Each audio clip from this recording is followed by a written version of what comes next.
السلام علیکم Mati Jan M J T V. Supreme court of Pakistan میں ایک بہت بڑا فیصلہ جو شاید طویل عرصے تک یاد رکھا جائے گا۔ یہ وہ سپریم کورٹ ہے جس پہ الزام ہے ذوالفقار علی بھٹو کے عدالتی قتل کا، مگر آج جب ایک اور وزیر اعظم کا کیس سپریم کورٹ کے سامنے آیا تو وہ ذوالفقار علی بھٹو تو نہیں، نہ ہی بھٹو جیسے وہ بن سکتے ہیں، مگر ایک سابق وزیر اعظم ضرور رہے ہیں، اور وہ تھے عمران خان، جن کے خلاف سائفر کا خفیہ سفارتی مراسلے کو لیک کر کے دشمن ممالک کو فائدہ پہنچانے کا سنگین الزام تھا، جس میں عمر قید تو کیا سزائے موت بھی ہو سکتی تھی۔ آج یہ معاملہ محض ضمانت کا تھا، مگر سپریم کورٹ نے ضمانت تو دے دی شاہ محمود قریشی، جو ان کے وزیر خارجہ بھی تھے، اور عمران خان جو سابق وزیر اعظم تھے، مگر اس کے ساتھ ساتھ جو ریمارکس اور جو سوالات سپریم کورٹ کے ججوں نے اٹھائے ہیں، اس سے لگ رہا تھا کہ سپریم کورٹ کے ججز شاید اس کیس کو ہی ختم کرنے جا رہے ہیں۔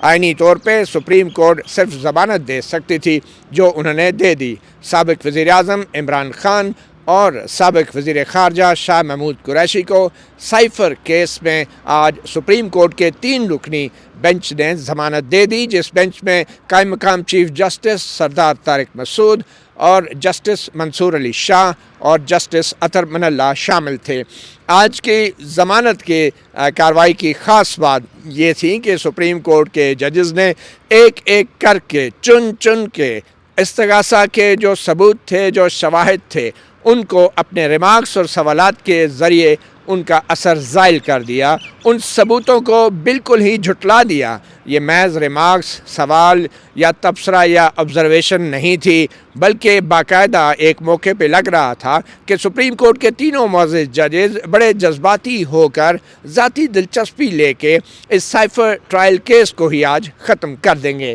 مگر بظاہر یہ معاملہ ابھی ضمانتوں تک رکا ہے، اور جو سائفر ٹرائل ہے وہ ابھی بھی اڈیالہ جیل کے اندر خفیہ ٹرائل ان کا جاری ہے، اور سابق وزیر اعظم عمران خان اور سابق وزیر خارجہ شاہ محمود قریشی کا ٹرائل ابھی باقی ہے۔ آج سپریم کورٹ نے نہ صرف یہ کہ ان دونوں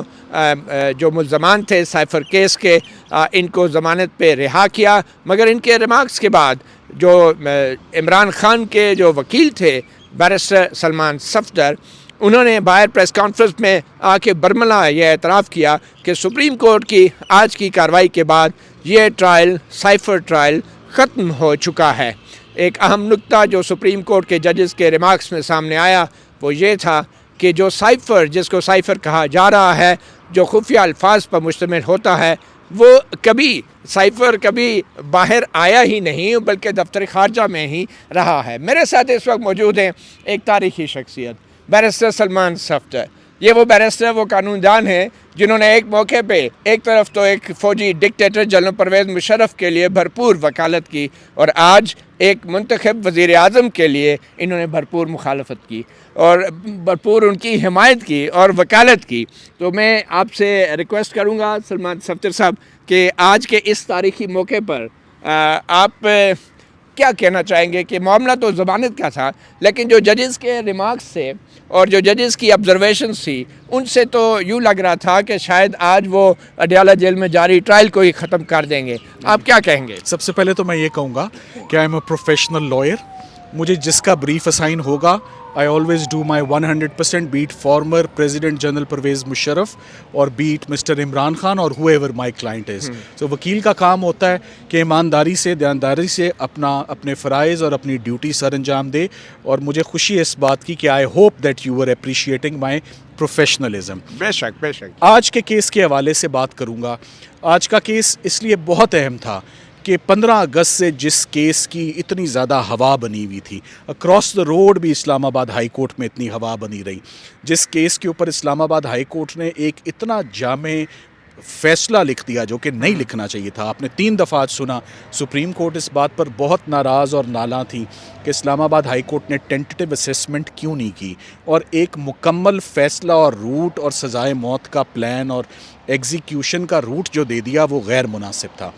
سو آج پروسیکیوشن کو بھی اتنا ہی موقع ملا اپنا کیس پریزنٹ کرنے کا جتنا مجھے موقع ملا. پرابلی مجھے اپنا کیس بیان کرنے کے لیے ایک اپرچونٹی تھی. ان کو یہی سوال پوچھنے کے لیے 4-5 دفعہ تک ان سے پوچھا گیا کہ ان سوالات کے جواب دیں. نمبر 1 کہ سائفر کی کاپی سائفر کی کاپی آج بھی جو سائفر ہے جس کو the cases of cipher F I R میں لفظ استعمال ہوتا ہے, سائفر کو انہوں نے کر دیا. سائفر فورن آفس میں محفوظ ہے. تو جب سائفر محفوظ ہے تو بار کیا گیا, اس کی ٹرانسکرپٹ گئی یا بار اس کو پیرافریز کر کے کچھ خط کچھ ڈاکیومنٹس گئے, مختلف لوگوں کے پاس گئے, عمران خان صاحب کی کاپی واپس نہیں آئی. سو کاپی واپس نہ آنے پر 126 دن سے ہم نے سابق وزیر اعظم کو اور سابق وزیر خارجہ کو ہم نے جیل میں رکھا ہوا ہے. انہوں نے جو آج سب سے اہم آبزرویشن دی اور بار بار اپرچونٹیز دیں سرکار کو کہ آپ یہ بتائیں کہ یہ جو قانون ہے یہ کسی دشمن ملک کے ساتھ کوآپریشن کے لیے, یہ بڑے سنگین جرموں کے لیے, یہاں آپ یہ بتائیں کہ عمران خان نے کس فورن پاور کے ساتھ, کس فورن کنٹری کے ساتھ اس نے کوآپریٹ کیا جس کو بینیفٹ ہوا ہے اور پاکستان کو نقصان ہوا ہے. تو ایسی کوئی بھی چیز سامنے نہیں آ سکی کہ Imran Khan has acted against the national interest. So جو مین بات تھی کہ جو مین جرم section 5 of the official secrets act کا اطلاق نمبر آف اپرچونٹیز دینے کے بعد, جسے کہتے ہیں نا ایک موقع اور دیو, so many opportunities were given to the prosecution کہ آپ جسٹیفائی کریں کہ یہ دشمن ملک کون ہے, کون بینیفٹ ہو رہا ہے ڈائریکٹلی اور انڈائریکٹلی, کیا فورن پاور ہے, کس کو فائدہ پہنچایا ہے. ایک ہاتھ پہ تو آپ ڈی مارچ بھیج رہے ہیں